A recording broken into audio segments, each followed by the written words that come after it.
Un nouveau projet qui a rendu l'Ether déflationniste, la réglementation MiCA qui a été adoptée au niveau du Parlement européen, le Portugal qui va potentiellement mettre fin à la fiscalité avantageuse pour les cryptos, ou encore l'État français qui sécurise indirectement le réseau Ethereum.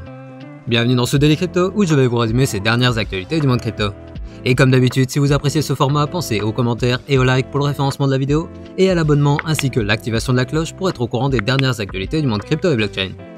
Et finalement, je vous invite à venir me suivre sur mon Twitter que vous trouverez dans la description, et je vous rappelle que vous pouvez retrouver mon contenu en version ultra condensée sur mon TikTok et mon Instagram que vous retrouverez également dans la description. Mais avant de parler des actualités du jour, commençons avec l'état du marché en ce mardi, avec un marché crypto qui est majoritairement dans le rouge encore une fois aujourd'hui, alors que Bitcoin est allé titiller la zone des 18 000 $, mais les cryptos qui surperforment aujourd'hui le marché sont le HNT avec un plus 3%, le Maker avec un plus 4% et le HT avec un plus 6%. Mais passons sans plus attendre aux actualités de ce mardi 11 octobre 2022.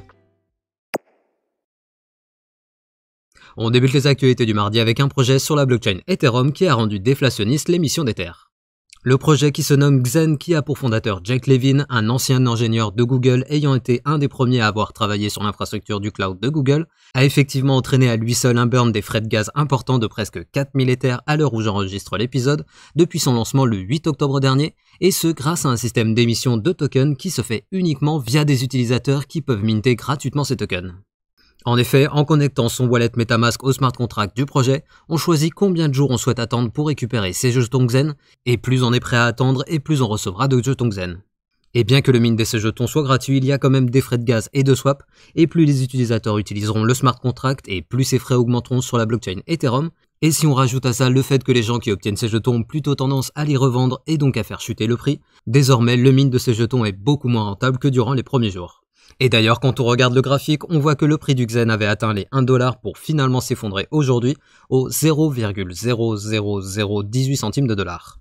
Mais du coup, le projet de Xen, c'est quoi? Eh bien, si on regarde la fiche du projet sur CoinMarketCap, l'idée est de créer une crypto qui redonne le pouvoir aux individus avec un projet sans prémint, sans clé d'administration, sans listing sur des exchanges centralisés et qui débute avec une supply de 0 jetons. Et le projet propose également du stacking qui, à l'heure actuelle, est de 20% d'APY, qui diminuera dans le temps jusqu'à atteindre 2% après 1620 jours. Et le but annoncé dans le white paper du projet est ainsi d'avoir une crypto inflationniste dans les premiers temps, puis déflationniste par la suite.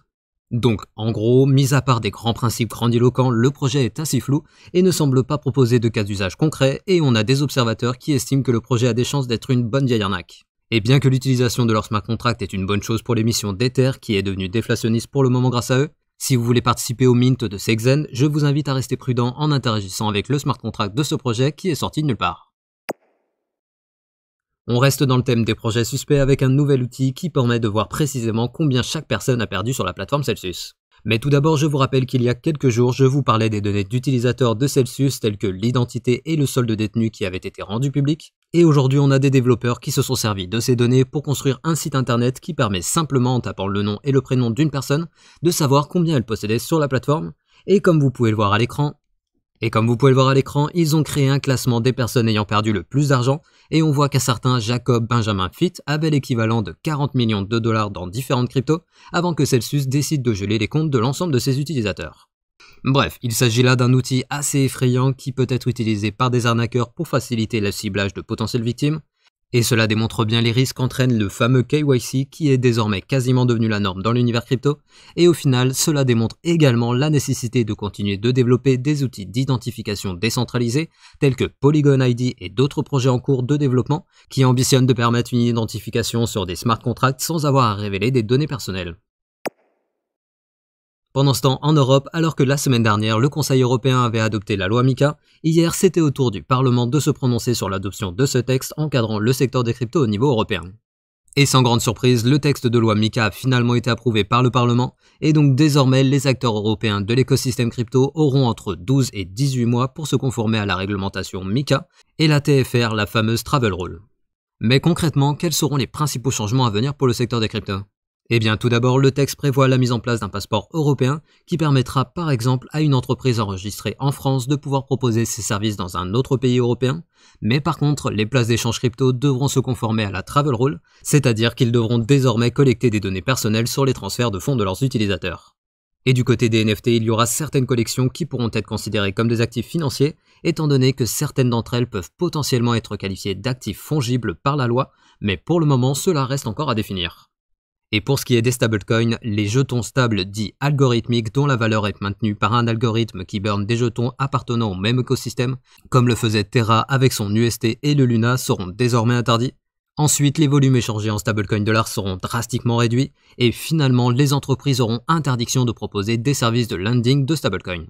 Bref, il ne s'agit là que des grandes lignes, et je précise que je suis actuellement en train de vous préparer une vidéo complète pour vous expliquer en détail ce que ce nouveau cadre changera à l'écosystème crypto en Europe. Mais attention, je précise encore une fois que je ne sais pas quand est-ce que je sortirai cette vidéo, étant donné que le texte fait quand même 380 pages, donc il faudra certainement être un petit peu patient. On reste en Europe avec le Portugal qui souhaite mettre encore une fois fin à la fiscalité avantageuse pour les détenteurs de cryptoactifs.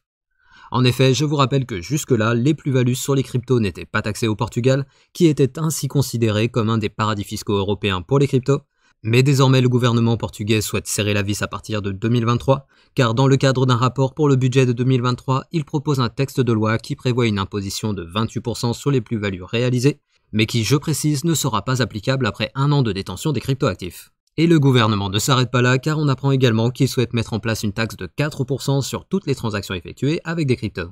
Bref, si la proposition venait à être validée par le Parlement, le Portugal pourrait ne plus être aussi attractif pour les détenteurs de cryptos qui pour certains migreront certainement vers d'autres pays avec des fiscalités plus avantageuses. Toujours en Europe, du côté de la France, il semblerait que l'État sécurise indirectement le réseau Ethereum au travers du stacking.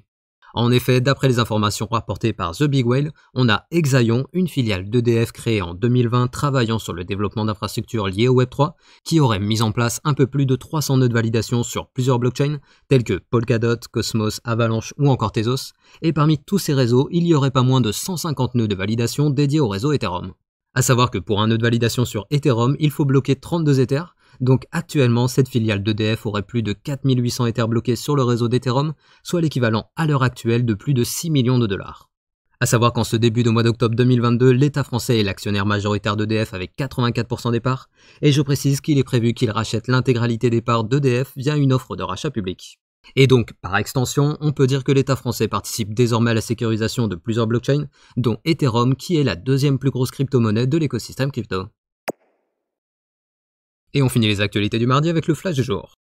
Tout d'abord, on apprend qu'une nouvelle attaque cible les détenteurs de wallets fantômes sur le réseau Solana, avec une fausse mise à jour qui arrive sous forme d'un NFT qui prévient qu'il faut mettre à jour l'application, mais en réalité, l'application vers laquelle redirige le NFT est un cheval de Troie qui dérobe les mots de passe de leurs victimes et les cryptos sur le wallet, donc je vous invite à la plus grande prudence si vous avez un wallet fantôme. Ensuite, pour la troisième fois depuis le début du mois d'octobre, le hash rate de Bitcoin a atteint un nouvel ETH. Et finalement, du côté d'Elrond, on a eu un nouveau launchpad avec le projet HSwap qui rejoint ainsi l'écosystème Elrond. Et en gros, HSwap est une place d'échange décentralisée qui aide les utilisateurs à échanger les stablecoins, que ce soit dans leur version native ou dans leur version wrappée, avec un faible slippage et des frais réduits. Ainsi se termine le Daily Crypto du mardi. Je vous invite à venir me suivre sur mon Twitter que vous trouverez dans la description, et je vous rappelle que vous pouvez retrouver mon contenu en version ultra condensée sur mon TikTok et mon Instagram que vous retrouverez également dans la description. Et comme d'habitude, pensez au like pour le référencement de la vidéo et à l'abonnement ainsi que l'activation de la cloche pour être notifié dès que je sors une nouvelle vidéo. Et je vous dis à demain pour un nouveau Daily Crypto.